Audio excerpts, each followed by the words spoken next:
Hotel స్టైల్‌లోని egg curry ఇంట్లోనే ఈజీగా చేసుకోవచ్చు. ఎలా చేయాలో చూసేద్దాం. చాలా ఈజీగా చేయొచ్చు. పెద్ద ప్రాసెస్ ఏం కాదు. చూస్తుంటేనే నోరూరేస్తుంది కదా!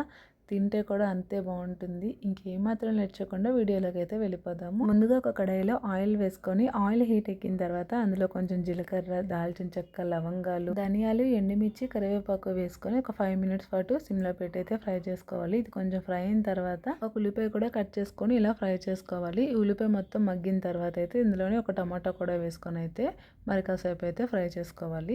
ఇది కొంచెం ఫ్రై అయిన తర్వాత ఇందులోనే కొంచెం ఉప్పు, పసుపు అయితే వేసుకొని మరి కాసేపు అయితే ఫ్రై చేసుకోవాలి. ఈ మిశ్రమాన్ని అంతా కూడా మిక్సీ అయితే పెట్టేసుకోవాలి మెత్తగాన. ఇలా పేస్ట్ లాగా అయితే సరిపోతుంది. ఇప్పుడైతే బాయిల్ చేసుకున్న ఎగ్స్ని అయితే ఇలా తీసుకొని నాట్లు అయితే పెట్టుకోవాలి. మీకు నచ్చిన విధంగా అయితే నాట్లు పెట్టొచ్చు. నేనైతే ఇలా కట్ చేస్తున్నాను. చూడడానికి బాగుంటుంది, తినడానికి కూడా బాగుంటుంది. అందుకోసం నేనైతే ఇలా నాట్లు పెడుతున్నాను. ఇంకొక ప్యాన్లో ఆయిల్ వేసుకొని మనం ముందుగా నాట్లు పెట్టుకునే గుడ్లు కూడా వేసుకొని అయితే సిమ్లో పెట్టుకొని కొంచెం ఫ్రై చేయాలి. ఇందులో కొంచెం ఉప్పు, పసుపు కూడా వేసుకొని అయితే ఫ్రై చేసుకుంటే బాగుంటుంది. చాలా వరకు గుడ్డు ఫ్రై చేయడం ఇష్టం ఉండదు. ఇష్టం లేని వాళ్ళు నార్మల్గా కూడా వేసుకోవచ్చు. ఇలా ఫ్రై చేసిందంతా కూడా పక్కకు తీసుకొని అదే ప్యాన్లోని ఉల్లిపాయలు, పచ్చిమిరపకాయలు, కరివేపాకు అయితే వేసుకొని మరి కాసేపు అయితే ఫ్రై చేసుకోవాలి. ఉల్లిపాయలు కొంచెం ఫ్రై అయిన తర్వాత అందులోనే టమాటా ముక్కలు కూడా వేసుకొని ఇది కొంచెం కలిపిన తర్వాత ఇందులోనే కొంచెం ఉప్పు, పసుపు, కారం కూడా వేసుకోవాలి. ఇదంతా కూడా బాగా కలుపుకొని ఒక 5 మినిట్స్ పాటు సిమ్లో పెట్టి అయితే టమాటా ముక్క మెత్తగా అయినంత వరకు మూత పెట్టి మగ్గించాలి.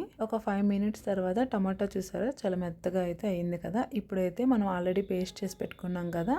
అదైతే మాత్రం వేసుకొని ఒక 2 మినిట్స్ పాటు కలుపుకుంటే సరిపోతుంది. ఇందులో కొంచెం వాటర్ వేసుకొని మనం ఆల్రెడీ ఫ్రై చేసి పెట్టుకున్న ఎగ్స్ కూడా వేసుకోవాలి. మూత పెట్టుకొని ఇంకొక 5 మినిట్స్ పాటు ఉడికిస్తే మన హోటల్ స్టైల్లోనే ఎగ్ కర్రీ అయితే రెడీ అయిపోయినట్టే. ఎక్కువ మసాలాలు ఏమి లేకుండా చూసారా ఎంత ఈజీగా చేసుకోవచ్చో. చాలా టేస్టీగా ఉంటుంది. ఖచ్చితంగా ట్రై చేయండి. వీడియో కనుక నచ్చితే కాస్త లైక్ చేసి సబ్స్క్రైబ్ చేసుకోండి.